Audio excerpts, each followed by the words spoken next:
Olá, eu sou a Thelma e seguimos aqui no vídeo sobre Ernest Hemingway, a vida dele. E eu tinha parado no momento onde eles estão em Paris e começam a viajar por toda a Europa, mais especificamente na Suíça, esquiando, que eles adoram fazer, o casal Ernest e Hadley, e vão para a Espanha seguir os toureiros, as touradas, e um monte de gente segue eles, uma série de amigos, que a princípio são amigos. Ele vai se infiltrando e criando, pessoas seguem, ele é muito atraente, ele acaba tendo essa amizade, mas a gente vai notar uma característica, que com o tempo ele acaba falando mal dos amigos, desses amigos, eles acabam virando personagens dos livros dele, e ele senta a lenha neles e acaba com essas amizades. Ele morde a mão que o alimentou, enfim.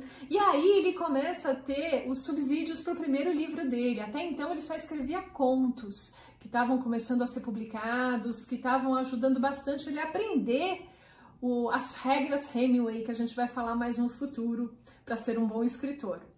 Bom, e ele tá aí imerso nessa geração perdida, segundo a Gertrude Stein, que cunhou esse termo, reclamando de uma pessoa que voltou da Primeira Guerra Mundial e não conseguia nem consertar o carro dela. Vocês são uma geração perdida, que não sabe fazer nada depois que volta da guerra. Vocês americanos aqui, perdidos na Europa.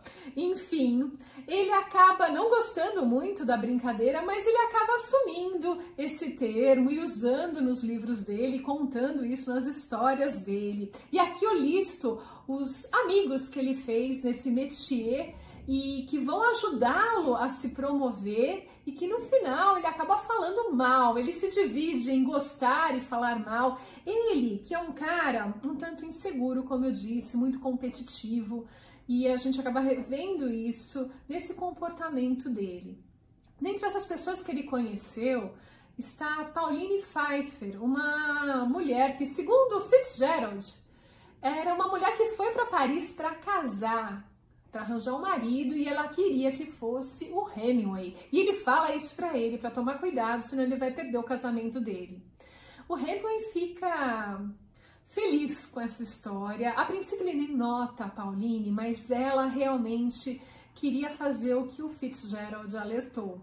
Ela, de uma forma maquiavélica, ela vai enredando o Hemingway e conquistando o cara, né? Ela usa os gaps, né? Claro, a Hadley ama o Hemingway, ele também a ama, só que não é possível para uma pessoa ter tudo, oferecer tudo que o outro quer, né? Existem gaps, é normal isso, mas a Pauline usa esses gaps para se promover. Ela é o oposto total da Hadley, e ela vai se sucedendo muito bem nisso, até que ela consegue atraí-lo para a cama dela, né? Quando ele vai levar, ele termina o livro dele, ele está na Suíça, ele vai levar os originais para o Max Perkins, que vai ser o editor dele por toda a vida, ou quase toda a vida. Ele para em Paris e vai dar vazão aí para esse caso de amor com a Pauline, para na ida e na volta em Paris para isso. Mas ele volta para Hadley, que não sabe de nada, né? Que é um tanto ingênua, mas a Pauline não vai permitir que ela fique tão ingênua assim e vai contar para ela que tá tendo um caso com o marido dela.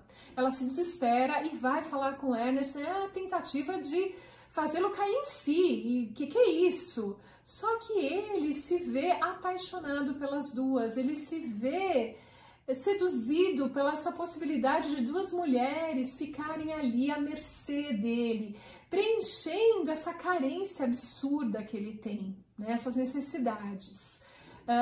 E ele quer manter a situação desse jeito, só que para Hadley não é possível.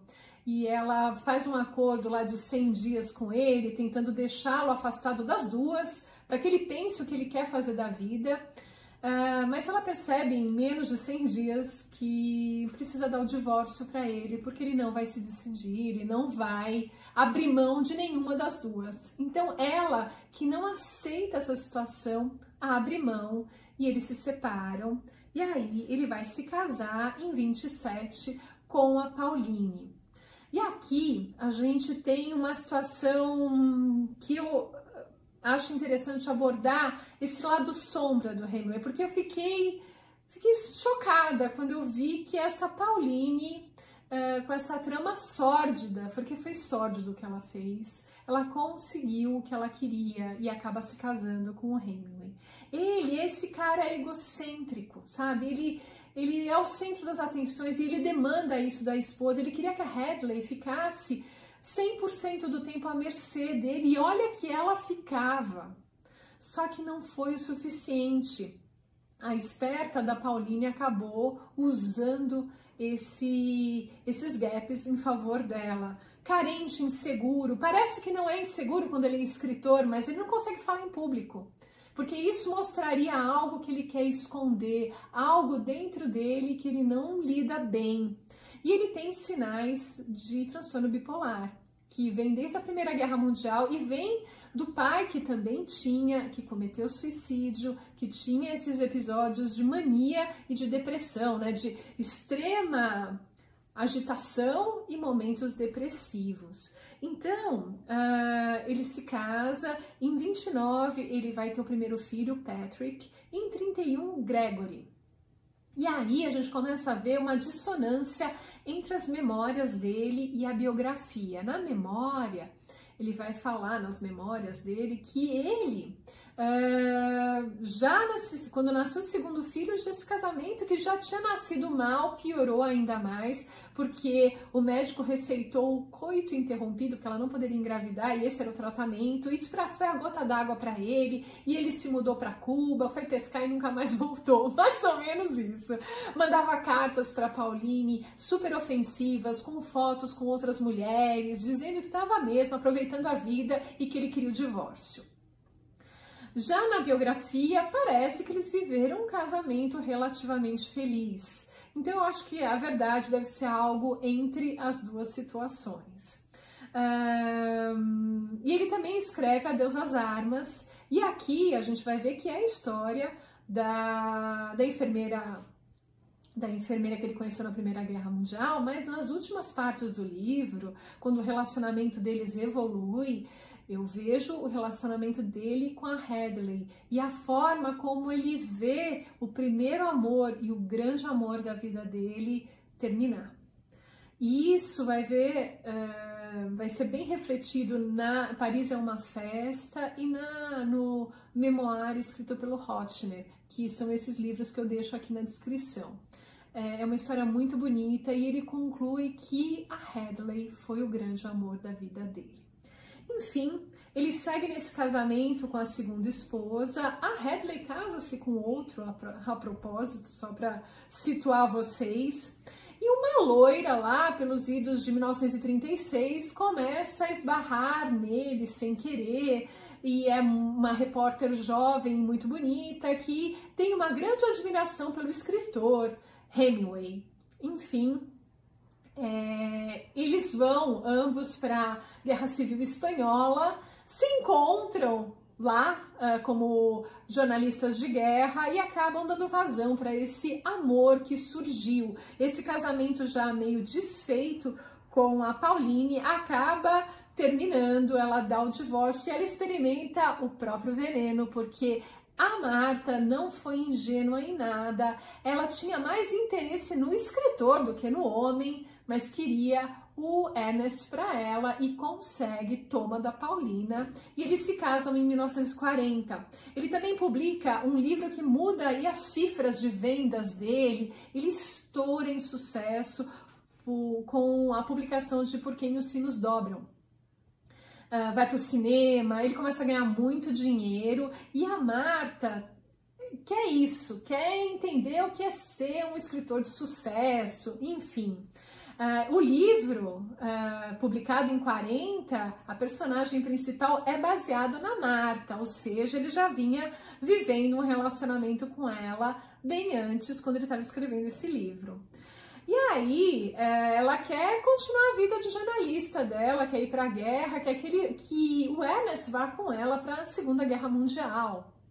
Ele não quer, mas acaba cedendo. Quando ele chega lá, é um fiasco, eles brigam, tem um baita de um barraco e ele vai sofrer 2 traumatismos cranianos. E aqui a gente vê nessa foto como ele ficou no hospital depois do primeiro deles, que foi um acidente de carro, depois de uma festa.